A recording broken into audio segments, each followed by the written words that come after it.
안녕하세요. 알면 피가 되는 지식 RPG입니다. 축구에서 대한민국의 라이벌은 누구일까요? 누구나 알다시피 일본입니다. 일제강점기라는 역사적 배경으로 거의 모든 스포츠 종목에서 한일전은 국민들의 관심을 받습니다. 중미에서도 이러한 라이벌 구도가 만들어져 총성 없는 전쟁이라고 불리는 축구가 총성 있는 전쟁으로 바뀌게 된 사건이 있는데요. 바로 오늘 설명해드릴 온두라스와 엘살바도르의 축구 전쟁입니다. 이 사건은 1970년 멕시코 월드컵 지역 예선에서 맞붙은 온두라스와 엘살바도르 간의 축구 경기가 도화선이 되어 약 5일간의 전쟁을 했기 때문에 축구 전쟁 혹은 100시간 전쟁이라고 불리우고 있는데요. 당연히 축구 경기 결과 때문에만 전쟁이 발생한 것은 아닙니다. 지도를 보면 온두라스의 영토가 엘살바도르의 영토보다 훨씬 큰데 약 5배가 큽니다. 하지만 당시 인구는 온두라스가 260만 명, 엘살바도르가 340만 명으로 인구 밀도가 엘살바도르가 훨씬 높았습니다. 더불어 당시 엘살바도르의 일명 까토르스라고 불리는 14개의 가문이 국가 토지 대부분을 가지고 있었기 때문에 농민들이 경작할 토지가 부족하여 온두라스로 불법적으로 이주하기 시작합니다. 1969년쯤에는 최소 30만 명 이상의 엘살바도르 사람들이 온두라스에 거주했는데 이는 당시 온두라스 인구의 20% 정도를 차지하고 있었다고 합니다. 당시 온두라스로 이주를 간 엘살바도르인들이 경제적으로 성공하지만 기존 온두라스 사회에 동화되지 않고 배타적으로 행동하거나 경우에 따라서는 선민의식까지 노골적으로 드러냈다고 합니다. 평소에도 이러한 모습을 탐탁지 않게 생각했던 온두라스 정부는 62년 발표했던 농지개혁법을 67년에 실행하여 엘살바도르인들이 불법적으로 존유한 토지의 상당 부분을 온두라스인들에게 재배포했습니다. 엘살바도르인들의 토지 소유권이나 합법적 이민들을 무시한 채 토지를 몰수했고 심지어 엘살바도르인들을 추방해버리기까지 하자 두 국가 간의 갈등이 심화되어 버립니다. 이러한 갈등 상황 속에서 한 번도 월드컵에 나가보지 못했던 엘살바도르와 온두라스가 월드컵 예선에서 만나게 된 것입니다. 1969년 6월 8일 온두라스 수도 테구시갈파에서 펼쳐진 1차전은 1대0으로 온두라스의 승리로 끝이 납니다. 경기에서 진 엘살바도르 대표팀이 경기 전날 온두라스 국민들이 자신들을 괴롭히기 위해 호텔 근처에서 깡통을 두들기거나 경적을 울리며 소란을 피웠다고 말했고, 이와 더불어 경기 패배에 충격을 받은 18세 엘살바도르 여성 축구팬이 권총으로 자살하는 사건이 발생했습니다. 안 그래도 온두라스에 대한 여론이 안 좋은데 엘살바도르 대통령과 대표팀이 자살한 여성의 장례식에 참석했고 이를 생중계까지 해버리자 엘살바도르인들은 더욱 분노했습니다.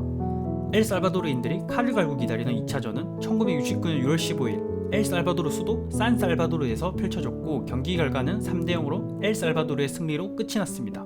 엘살바도르인들이 자신들의 안방으로 온 온두라스 원정팬과 대표팀을 가만히 놔뒀을까요? 당연히 아니죠. 2차전 경기 전날 온두라스 대표팀 숙소 앞에서 시끄럽게 하는 것은 물론이고 창문을 깨서 죽은 쥐와 썩은 달걀 등을 던져버렸다고 합니다. 심지어 경기가 끝난 다음에는 양국 관중들 간의 난투극이 있었으며 이 과정에서 온두라스 응원단은 구타를 당하며 쫓겨났다고 합니다. 심지어 온두라스 국민 2명이 사망하고 수십 명의 사상자가 발생했습니다. 이러한 소식을 접한 온두라스 국민들은 자국에 남아있던 엘살바도르인에 대한 살인, 약탈 등의 보복을 가했습니다. 그 결과로 6월 23일 두 나라는 국교를 끊어버렸습니다. 두 국가 간의 갈등이 극에 달해 있는 상태에서 당시에는 경기 결과를 골득실로 가리지 않았기 때문에 3차전까지 이어집니다. 6월 27일 제3국 멕시코시티에서 펼쳐진 3차전은 3대2로 엘살바도르가 승리하게 됩니다. 경기 결과에 분노한 온두라스인들은 자국에 거주하는 엘살바도르인들에 대한 테러를 다시 감행했고 수십 명의 사상자와 2천만 달러에 달하는 재산 피해가 발생했습니다. 결국 자국민에 대한 보호를 명분으로 7월 10일 비공식적으로 엘살바도르 공군은 민간 항공기에 폭탄을 실어 테구시갈파의 통군팅 공항을 공격합니다.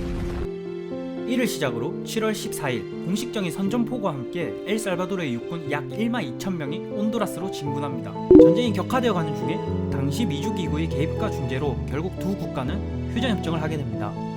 이 전쟁의 결과로 총 1만 7천여 명의 사상자와 15만 명의 난민이 발생했습니다.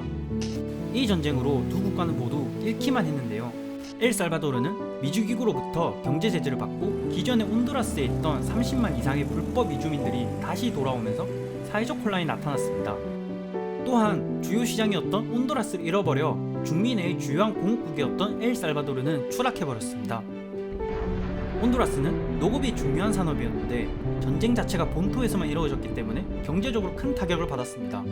1976년에 두 국가는 중재자의 교섭 개입에 합의했고 1980년 페루의 리마에서 평화조약을 체결했습니다.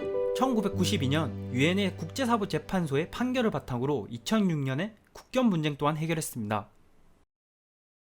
오늘은 엘살바도르와 온두라스의 축구 전쟁에 대해 알아보았는데요. 프랑스의 철학자 장폴 사르트르가 부자들이 전쟁을 일으키면 죽는 건 가난한 이들이다 라는 말을 했습니다. 축구 전쟁에서도 사망자들의 대부분은 민간인이었다고 합니다.